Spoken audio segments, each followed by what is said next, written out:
পালাতে পারবে না, কেউ চিৎকার করার সুযোগও পাবে না।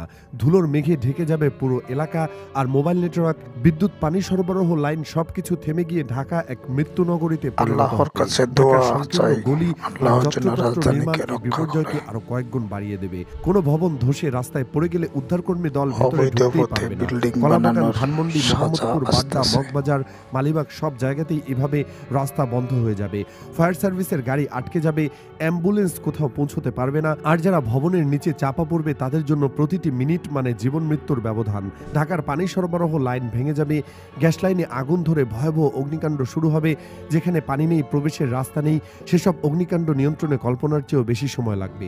আগুন ছড়িয়ে পড়লে পুরো আবাসিক ব্লক কয়েক ঘন্টার মধ্যে পুড়ে ছাই হয়ে যেতে পারে। ভবনের নিচে থাকা মানুষ বাঁচার আকুতিতে চিৎকার করবে, কেউ বেরোতে পারবে না, কেউ ছুটে যেতে পারবে না। অসহায় এক হৃদয় বিদারক দৃশ্য। বৃহত্তর ঢাকা অঞ্চলে যদি বড় ভূমিকম্প হয়, তখন সেতু